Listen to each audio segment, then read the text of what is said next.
Hello बच्चों, in previous lectures हमने equation of motions with graphical method भी देखे, equation of motion with calculus method भी देख लिया। ठीक है, आज हम उनके थोड़े से स्पेशल केस देखेंगे। तो आज का हमारा टॉपिक है equation of motion with gravitation.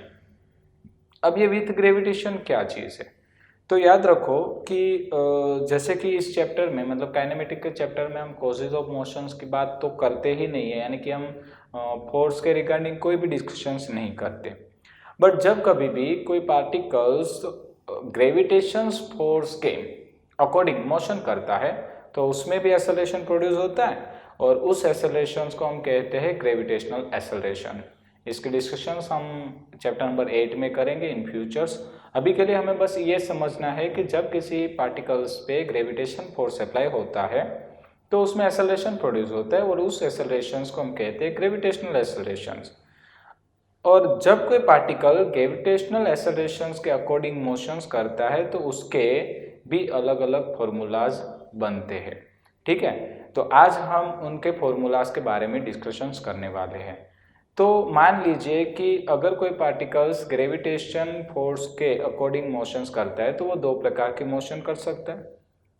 First one downward direction में मोशन कर सकता है and second one upward direction में मोशन करता है। जैसे कि अगर मान लीजिए कि ये पेन है, इसको मैं छोड़ देता हूँ, देन ये पेन जाएगी नीचे की ओर। क्यों नीचे गई? ग्रेविटेशनल फोर्स किसने लगाया? अर्थ ने लगाया।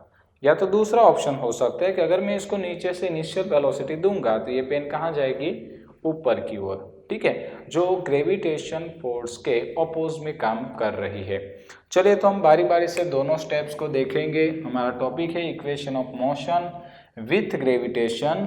उसमें से हमारा पहला टॉपिक है डाउनवर्ड डायरेक्शन मोशन।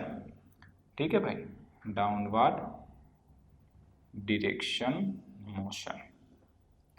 चलिए मान लीजिए कि जब कोई मोशन डाउनवर्ड डायरेक्शन में हो रही है, जैसे कि अगर कोई मोशन डाउनवर्ड में हो रही है तो हमें पता है कि वो मोशन ऑटोमेटिक होती है। जैसे हमने इस पेन को यहाँ से छोड़ दिया तो ये पेन ऑटोमेटिकली मूव होकर कहाँ जाएगी?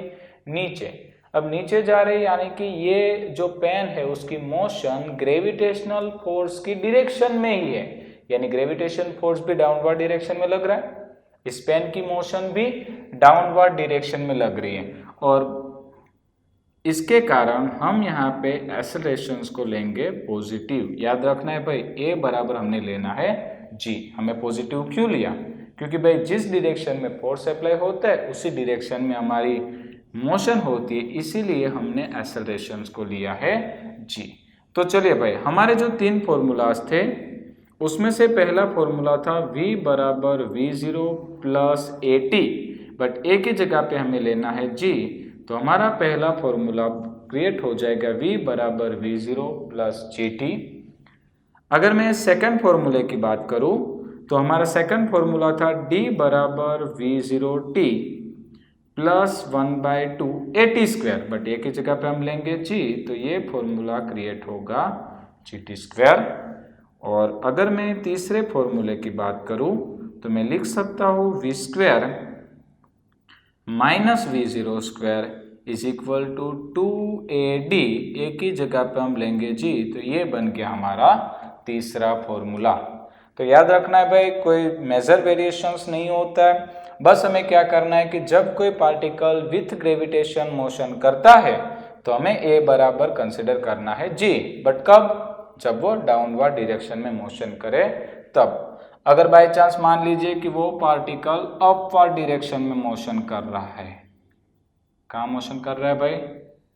Upward direction motion. अब हमें पता है कि ग्रेविटेशन फोर्स की जो डायरेक्शन है वो डाउनवर्ड है, हमारी मोशन जो है वो अपवर्ड है, मतलब कि हमारी मोशन ग्रेविटेशन का अपोज कर रही है और इसीलिए हम लेते हैं ए बराबर माइनस जी। राइट, यानी कि माइनस सिंबल दिखाता है ऑपोजिट डायरेक्शन। तो हमारा पहला फॉर्मूला कुछ कैसा बनेगा? v बराबर v0 plus AT, but plus a की जगह पे मैं लेना है माइनस ए, तो ये बन जाएगा minus GT। Second formula d बराबर v0t plus 1/2 a t square, but इसकी जगह पे बन जाएगा -1/2 जी टी स्क्वायर, और थर्ड फॉर्मूला है v square minus v zero square is equal to -2GD। Right, समझ में आया बच्चों अच्छों से?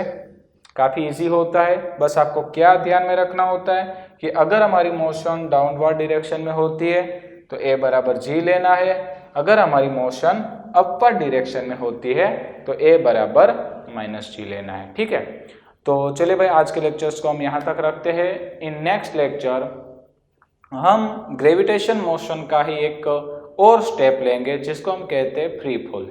अगर कोई पार्टिकल्स फ्री फॉल करता है तो उसके इक्वेशंस कैसे होंगे। ठीक है, थैंक यू।